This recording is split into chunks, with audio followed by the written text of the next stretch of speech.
News alert, we just bombed Iran. CENTCOM launching airstrikes hitting multiple ports along the Strait of Hormuz. Senior U.S. officials saying this is not a restart of the war or an end to the ceasefire. It all started this afternoon when Iranian attack boats from the Mosquito fleet swarmed toward 3 guided missile destroyers in the Gulf. The USS Truxtun, the USS Rafael Peralta, and the USS Mason defended themselves, keeping them at bay with 50 caliber machine guns, small caliber gun teams on deck, and Hellfire missiles fired from Apaches. Iranian forces also launched drones and missiles from the shoreline. This was a pretty intense and sustained barrage, so the United States responded forcefully, launching airstrikes, targeting Iranian missile facilities responsible for the attack, hitting missile and drone launch sites, command and control locations, and intelligence, surveillance, and reconnaissance nodes.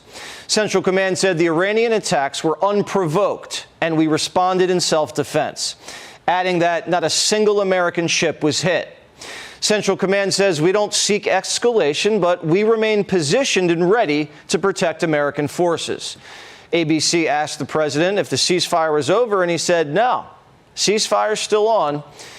It's just a love tap. The president later writing on Truth Social that the Iranian small boats were completely destroyed, Iranian missiles were easily knocked down, and drones were incinerated while in the air, and they dropped ever so beautifully down to the ocean, very much like a butterfly dropping to its grave. The Iranians claim it was tit for tat. Yesterday, an F-18 Super Hornet lit up an Iranian tanker with machine gun fire when it tried running the blockade and turned it around back to port.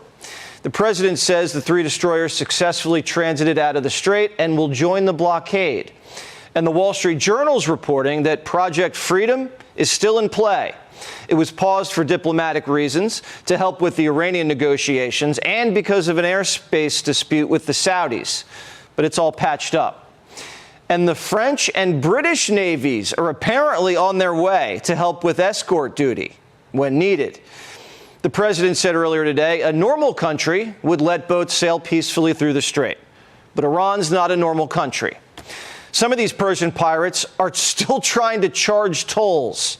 They're screaming into loudspeakers at tanker traffic, pay up or we'll shoot. The Iranians even clipped a Chinese vessel in the strait this week. With friends like these, I don't know. Some ships are just going dark or flipping their flags and sailing through anyway because it's gotten ridiculous. The administration's going to take the Iranian hostage crisis in the strait to the UN and put the Russians and Chinese on blast. This should be a simple demand: the removal of mines from an international waterway. You cannot exact illegal tolls. We have to address these violations here in the council.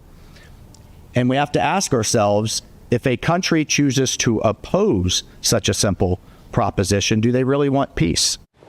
The president says they're a bunch of lunatics. That's why they can't have a nuclear weapon.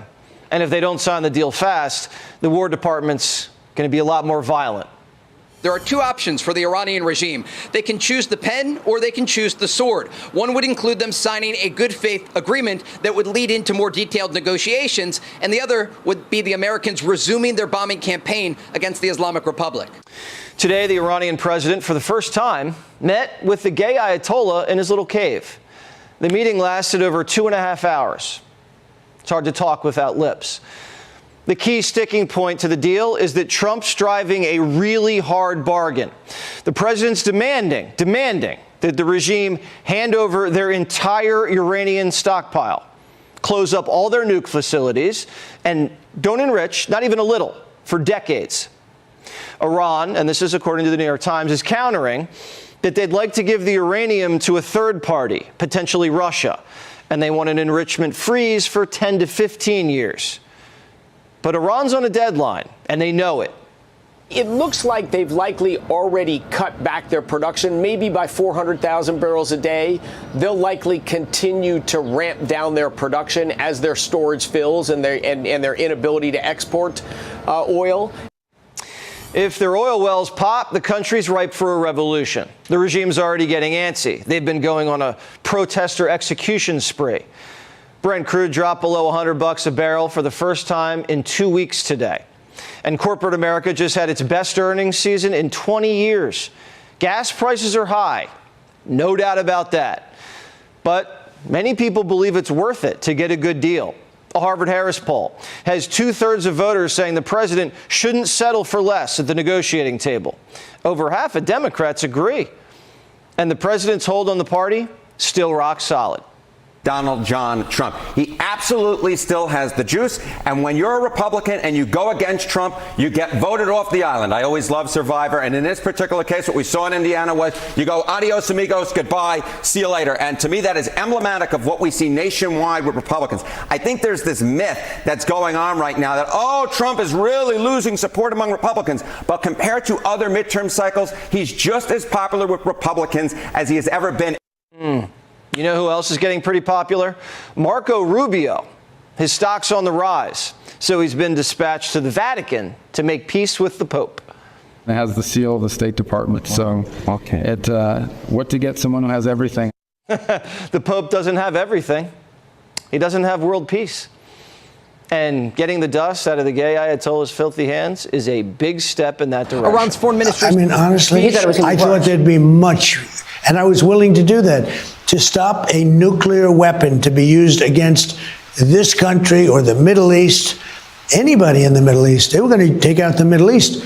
To stop that, it was certainly worthwhile, being much higher than it is right now. I won't divulge internal conversations. I will say that those of us within the intelligence community continue to provide the president with all of the best objective intelligence available to inform his decisions. The last what the world wants is an insecure United States. We need a strong, healthy, wealthy, self-competent, not warmongering United States to keep peace. It's the way your president is managing things. President Trump, that is. War in this context and in pursuit of peace is necessary.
They're not the bully of the Middle East anymore.